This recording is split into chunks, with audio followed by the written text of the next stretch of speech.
Welcome to the fourth episode of the third series of the Women in CX podcast, a series dedicated to real talk conversations between women in customer experience. Listen in as we share our career stories, relive the moments that shaped us, and voice our opinions as loudly as we like about all manner of CX subjects. I'll be your host, Clare Muscutt, and in today's episode, I'll be talking with a woman whose neurodivergent thinking has created change in the organisation she's worked for. Let me introduce you to today's inspiring guest. She started her career in the finance sector before moving into one of the first pure-play digital insurance companies.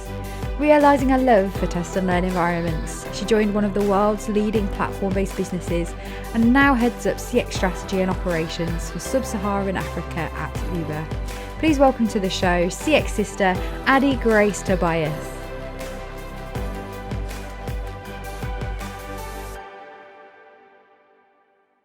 Hi Adi. Hi Claire. Welcome to the Women in CX podcast. It's so awesome to have you here. Thank you so much for having me. It's such an incredible pleasure. And welcome to everybody listening at home as well. So I'm super excited to have Adi Tobias on the show. She works at Uber. And today we're going to have a really important conversation that centers around neurodiversity. So strap yourselves in, ladies, and get ready for an exciting ride. So Adi, I'm going to ease you in gently to the Women in CX podcast and simply ask Wonderful. you, what was your path into the world of customer experience? Sure. So definitely not the most predictable path, I will say. I spent most of my career in very rigid, highly regulated industries such as financial services. And kicked off my, I think career in marketing. And so spent quite a bit of my energy learning about marketing and figuring out kind of what works, what doesn't work, why do strategies sometimes work and sometimes they don't work. And along with that, a big part of what I found made marketing successful is engagement. And so that was really my gateway into exploring what it could be. I was employed once again in quite a highly regulated area, but was given an opportunity by really great leaders to carve out my own role. And this role kind of sat between business, the business analysts and marketing, which is a weird hybrid, very strange in many companies. But because of my experience in CRM and CRM systems, I was given this opportunity to kind of bring these two worlds apart. Because it was a B2B to C business, I spent quite a lot of time thinking about how do we engage with each of those stakeholder groups in the best way possible, and what other processes do we need to put in together or supplement these engagement kind of triggers? How do we make this work well? I also learned from a very prestigious private bank the value of relationships and just sticking it out with customers. And then they have a cradle to grave approach, which is something that I've carried with me since the beginning of my career. And it's really important for us to carve out those relationships where possible. If it's a high touch environment, look at ways in which you can carve out those experiences. So it was a little bit of a stop-start with trying to figure out, how do I blend my love for engagement, my love for technology with my marketing background and marketing understanding. And once I ended up at a online insurance company, I was given the opportunity to figure it out. And I found Jean Bliss's book on being the chief customer officer. And I was like, right, this is my story. This is how I'm going to rule the world. But I really found it so interesting, leveraging kind of wearable technology, thinking about like the Internet of Things and just crafting out what it meant for me. What does customer experience actually mean? And how do I test and learn in a practical way that can help bolster me and encourage me to kind of move to having this be my everyday job. And so thankfully, in a highly regulated environment. I was given the opportunity to kind of spread my wings and figure things out. And because I was given that opportunity, I was able to, I don't know, get to kind of do what I love now, which is trying to find ways to meaningfully engage with customers on any and every kind of platform. So that is so cool. I was just like nodding along, listening, because it really resonated with me to think, you know, it kind of wasn't a piece of paper that had a job description on that you were being told what to do. It was like you were able to bring this like marketing background and fuse it with business analysis, which I personally think is a huge part of being great at customer experience, being able to think in those different ways and carve out a role and make it all your own. I've definitely been in that situation too.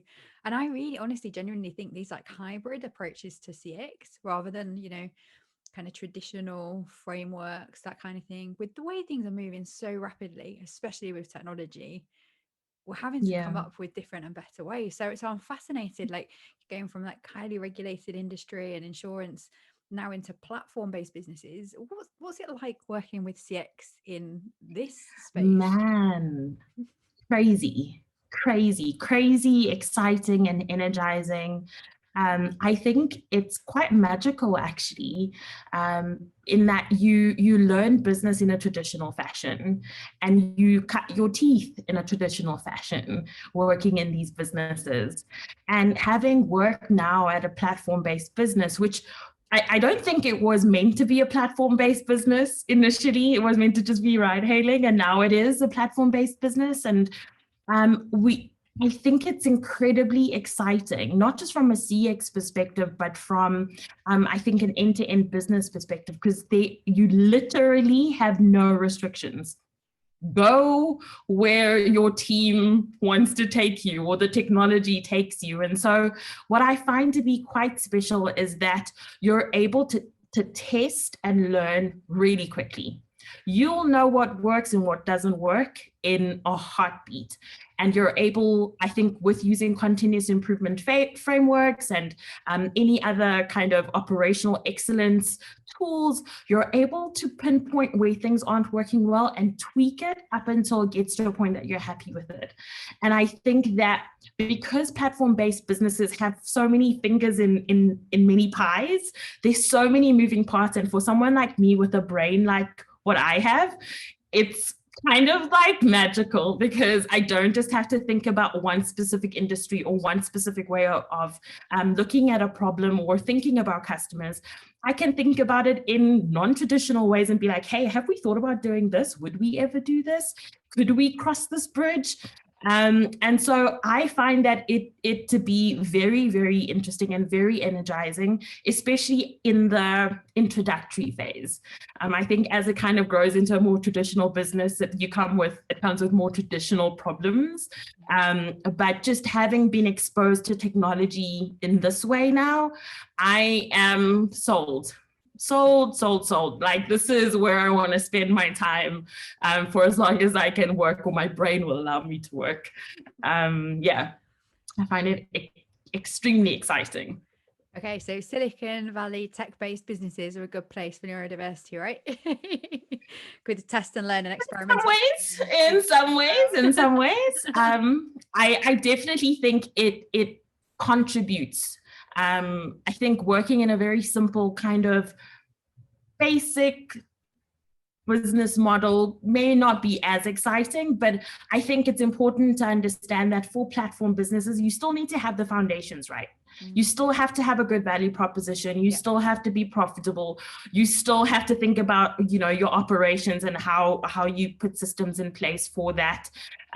Your brand is still important. So the basics are still important. But once you have that, man, like, the world is your oyster. You can go wherever your brain wants you to go. So it's like opportunities for innovation are more embraced in that kind of environment, as opposed to feel like a huge risk in more traditional businesses. I know my background in like a retail, for example, and a business that existed for like 125 years before I got there, like creating innovation and change in the kind of cultural environment for that sounds like a very different experience. So yeah, and obviously getting to work on my own platform-based business with women in CX, I'm totally with you, being able to test, learn, innovate, kind of just iterate every time we learn something new, in terms of like how I think is very exciting and very fun. So tell me a little bit more about a moment that shaped you into the woman you are today. Man, I think it would be important that I acknowledge my mother in this moment. If I don't, then I get thrown off to the side. But no, look, I think that I was raised in a way, in a very non-traditional way. I was raised to be super tenacious, and to keep pushing boundaries and not to settle for anything less than what you deem to be the right thing. And so I've always found that to be quite a good motivator, especially in challenging environments. I definitely feel like, having that as my foundation and the stuff that I use to kind of push through some of the difficult times. I mean, I started out in Carnaby Street in a little bit of what travel insurance company. Back then it was called internet marketing, where we did like reciprocal link campaigns. It was like really, really basic and really boring. But I think that opened up my mind and my eyes in a way to technology that I had not had the exposure to at that point. So that was a big one. And then I moved on to kind of more traditional work and thinking about a career. And I think an important moment for me was being able to, craft my own role in a company that has never done it before, and to have incredible leaders guide me through it. Help kind of structure sometimes my wild thoughts into a very corporate conversation that allowed me to progress in the way that I have. Now, granted, I'm not as formal as I was when I was working in financial services, but it still helped with the foundation. And I think, once I moved to an insurance company that only kind of administered insurance online, which had never been heard of. You could literally get an underwritten policy in 30 minutes. That was never done before. And I had the privilege of working with incredibly smart people and incredibly, the leaders were maybe not even non-traditional leaders is the word I'm looking for. They were super non-traditional in their approach to business, in their approach to people, and their approach to growth of their people that worked for the organization. And so that was a big moment for me, actually, where I was working at a startup and the job was essentially us, the collective 5 or 6 of us. We need to build this thing into something that a large entity would want to acquire. I've never been faced with that before. And they said, here you go, blank sheet, write what it is that you want to do, but let's build this thing. And so to me, I think that was probably the biggest opportunity and biggest moment in my life where I had to really think, goodness, what do I want for my career? What is really good for the business? And what will be sustainable so that when, we eventually sell off, we'll continue still to tick on? How do I build something that is sustainable, that is thoughtful, that is mindful, that is intentional? And so I think that would probably be like the biggest point. But there have definitely been a sequence of opportunities. And then I think more recently is my diagnosis as having ADHD. I was diagnosed probably about 3.5 years ago now. And so retrospectively, a whole bunch of things make so much sense. I now understand why that was fun. Why was that such a monumental, moment for me? Why did I think that was such a big deal? And the reason it was a big deal was because I could just let my brain go.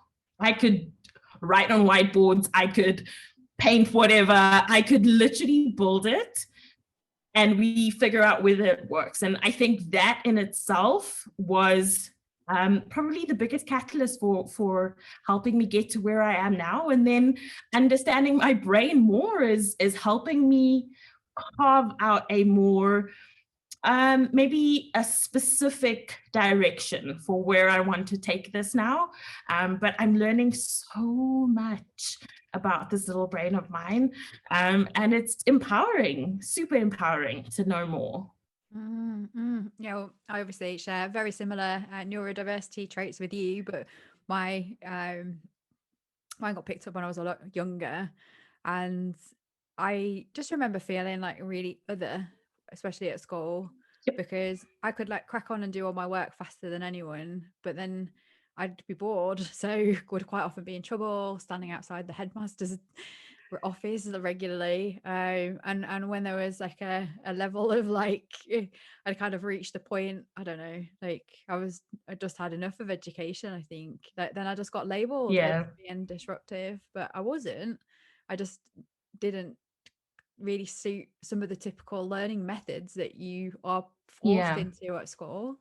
And it really resonated with me hearing you talk about the blank sheet of paper jobs, because I think pretty much all my jobs have been that, apart from one very early on. But you know, being able to say like, I've got this vision of what we could do with customer experience, and it is a bit different because you won't see this written in a white paper anywhere. This is innovation. I'm fusing lots of different types of thinking here to come up with this approach and this strategy, and can we just try it? And it works, you know. Well, it doesn't work straight away. Test, learn, iterate, build on what we do.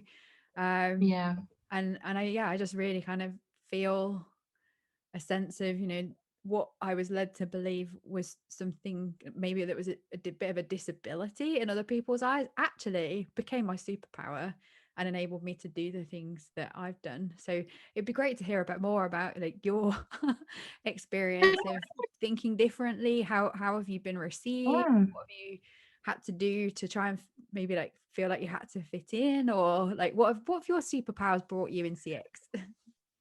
Well, look, I just thought in the beginning I was super charismatic, and super charismatic people are drawn to me. They want to work with me. They find what I say interesting and exciting. But in reality, working in a very formal environment was incredibly difficult for me. I constantly needed to look for things and ways to excite myself about my job, not because what I was doing wasn't meaningful, but because I just didn't have the ability to see it through. And so there were strategies that I used, and I only now retrospectively understand why I did what I did. I would always find someone who appreciated my wild thoughts. Always. I somehow was able to find a champion in these very formal, stuffy, sometimes locations or businesses. Found a champion, they loved it. I was like, right, okay, so how do I now take my wacky, crazy ideas? Who do I go to help me map it out in an acceptable manner? How do I do this? Okay, so now let me go and find another person who can help me do this in a way that I'm able to articulate what people need to understand. Now, having an understanding of comms and marketing was useful because I had some knowledge of what it is that people needed to hear and what maybe format was digestible for them. And then we would go ahead and present. I will only present at the beginning, and I will only close off at the end. When it came to the middle bits where it was super intricate, like I'd have a partner with me in there and we would tag team and talk through it. These are things that I found myself doing more than once.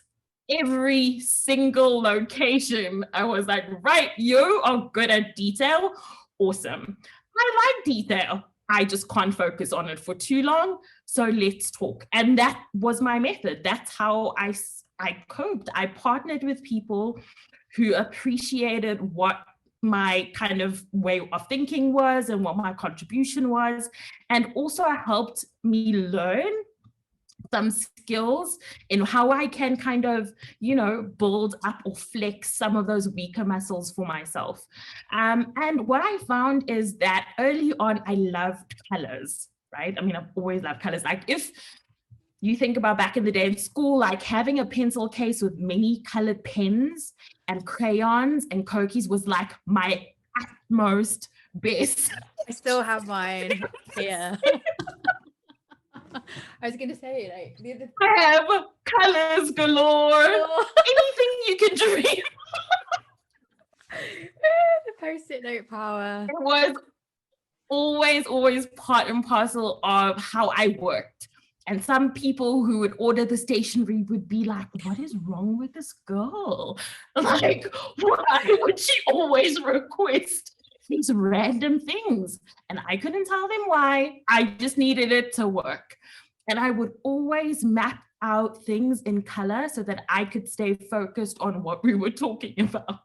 And that's one of the strategies that I've now learned is a coping mechanism. It's the way that we learn to cope in a neurotypical world. But it was so interesting for me to kind of think back. What did I do? How did I cope? How did I navigate these things? And predominantly it was me, pushing the boundaries and having people think of me as being a weirdo. And I was okay with that because I was confident enough with it. Yeah. But I think where it got really difficult was in like boardrooms where you're sitting with a group of executives and I'm sitting there with blue lipstick, wild hair, just trying to present a really serious plan to them. That's where things got a little difficult for me. And I learned how to edit for the audience that I was speaking to. Very difficult to do and almost it's quite an emotional thing to go through, to think you need to edit who you are and your personality and the way you do things to be palatable for people. I think that was probably one of the hardest things for me to do. But I think now working in an environment where I can legitimately show up to work like this and lead a team like this and present in any which fashion, nose ring, hair, colored lips, colored nails, doesn't matter. We're interested in your work. We're interested in what you can put together. We're interested in the way you lead. I think that is so, so important in leveraging the benefits of having people who aren't neurotypical, because it's magical. It's magical to have a brain that works like this. It is. I fully believe it. I sell it to my team. If I go off on a little rant, they know to bring me back to the conversation because, full disclosure, this is who I am. I love what I do. And sometimes I can't necessarily stay in the conversation like you can, but it's worth it. Like stick it with me or stick it out with me and you'll see the benefit. And it typically works. Or at least I think so. Oh man, honestly, it's like hearing my own story being played back to me. Like so much of what you're saying, I'm like, oh God, yeah, me too. So one of the things, like finding a power partner who thinks the complete opposite way and is really good at the detail. The best projects I ever worked on, especially in corporate, was when I partnered with someone with like a finance and business analysis background. Yep. So I've been there, with the vision, coming up with these ideas and crazy things to try, but they would keep me grounded and being able to say, this is the business case, why this is a good idea. Because for me to see kind of like from vision right through to execution measurements, like, and then playing back financial information. I was twice the CX professional I was when I partnered with someone. So I really get you. And also living in a neurotypical world and meeting a boss who loved what I did and what I brought and valued that difference was a game changer for me, because there were times I worked with people who just didn't get it or get me at all. And I felt like there was something wrong with me, but they were very typical corporate men predominantly. And I remember always getting the feedback, you need to take people on the journey with you. And I would be like, but how? And it sounds like you found a boss and the post-it note way of working that enabled you to do that. And for me, discovering CX design helped me too, because I could go from, these big kind of like big ideas and thought trails that no one could follow to being able to use CX design to express this and do workshops with other people who perhaps didn't think in the same corporate way, especially from the front line, and they could express their ideas and thoughts that way too. So yeah, you can only really join the dots backwards. I think you're right. And for me, I don't think I would be employable corporately anymore. I found my niche in this like kind of startup and entrepreneurial space, and building teams that complement my my crazy kind of like founder view of the world. And like you say, we learn how to modify in the right situations, but I don't feel like we have to lose who we are to fit in. And when you find the right place for you, where your difference is valued and appreciated, like you have now, like it's incredible to hear how passionately you're talking about your blossoming and your flourishing, and yeah, like we just have to find the right place and the right environment. So I guess my final question really is like, what would your advice be for, I guess, initially businesses out there who want to embrace neurodiversity better? What can they be doing? Read about what neurodiversity is. I mean, and it doesn't even need to be in a formal manner. I think my learning curve about ADHD went like this when I started listening to clubhouse rooms with other professionals who are in tech, who live with, a neurodivergent brain. Like, I think I learned so much more. TikTok has a whole set of videos. So when I say read, I mean understand the perspective of a neurodivergent person and try to think where you in your business processes, whether it be HR, whether you're signing on a vendor, where in your processes do you not cater? Where are you so rigid where you're not open to having conversations with people who may sometimes have a nervous tick, or may sometimes speak too fast, or may not be listening, straight up? You need to think really differently. But the only way in which you do that, if you've got a neurotypical brain, is to read about it in, I think, in an academic fashion, to help you make sense of it. But if you're a neurodivergent person yourself, I think you have the responsibility to also teach people about what makes you different, what works for you, what doesn't work for you. This is why I do certain things. If I do this, please just remind me. There's certain skills that complement each, I think, team, right? A neurotypical team and a neurodivergent team, you both need to learn from each other in order for that exchange to be magical. I don't think you can do it just by, sitting there and being academic about it and be like, well, this person ticks all the boxes, and so maybe I have some processes that accommodate these individuals. But you need to understand it intrinsically. It's not just an academic thing. It literally affects every single thing in our lives. Everything. How we do chores, how we do shopping, how we process information, how we listen, how we feel. It's not just about, how to work with someone, but it's really just having the empathy to understand the position that they come from. And so I think the willingness to be open, the willingness to learn, the willingness to have a robust conversation, an inclusive conversation, a truly inclusive conversation is really important.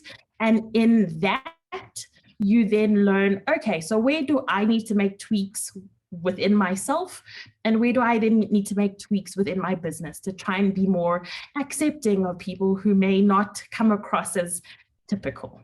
Oh, it's so interesting. I was just thinking while you were talking there, which is something I frequently do, about something you said in the previous segment, which was about, kind of full disclosure here. This is who I am and how I think. So like being upfront with people about the quirks and differences so they can more easily understand, embrace and accept and support you won. Yeah. It was a really interesting point, but you've also got to feel safe to be able to be that open about yourself, and that is definitely a culture and environment thing. And I think, Yeah. diversity and inclusion and equity is becoming an increasingly important topic in every circle, in every sense of business. But neurodiversity seems to still be something that isn't commonly discussed. So I'm really proud of us for starting this conversation, girl. and we'll continue it through the Women in CX community. I'm really excited to be publishing a blog on neurodiversity from you this week as well, and also Anna Schultz, who's got 2 neurodiverse sons. I think this is the start of us being able to raise this, but ultimately, to me, I see neurodiversity and bringing neurodiversity into neurotypical environments will absolutely be a game changer for innovation, hands down. And when it comes to customer experience, it is a superpower. I might disappear into my mind palace for a little while and have to really think about how I talk about what I'm doing, but it comes innovation. So what would be your final kind of message to leave our listeners with, or for our women in CX out there? What would you say? When I get asked that question, my brain literally does this, boing, all these many things I want to say. As soon as someone says, give me one thing, my brain is just like, no, I'm going to give you 100. And most of them, we could, all the other ones we can put in your blog this week. Yes. So I think, I'm really, really excited to start this conversation. I know that I am one of the very few people in my organization to try and start this conversation. It's not an easy one because, yes, safety is important, but I think the more mature we become and the more we accept ourselves, we can guide people who are just coming into the industry. We can kind of blaze the trail for them to feel more accepted in typical environments. And so for me, I feel quite a big responsibility as a leader in my organization to try and do that. And so I think what I'd like to leave them with is that if you know anyone who is neurodivergent, or you don't know too much about neurodiversity, read up about it, learn about it, understand it. It's super interesting. I promise, once you understand what it's about and how it impacts our day-to-day life, I can assure you, you'll find many people in your world that may, in actual fact, be neurodivergent and they may not know themselves. So learn as much as you can, be open, be receptive, be kind. Oh, please be kind. Be kind to people that, you're aware of their, I don't like to say challenges because it's not that. We just think differently. I think, being kind and encouraging people who are neurodivergent. Goodness, be brave, guys. Like, you've got a group of people that can back you.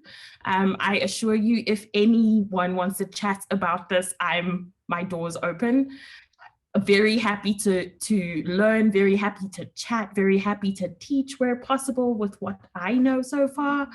But just be open, I guess. It's not very philosophical, I know, but be open and be the best kind. I have. I love it. No, be open and be kind. I think that's a great message to end on. So thank you so much for coming on the podcast. You're such an inspiring woman. I would love talking to you.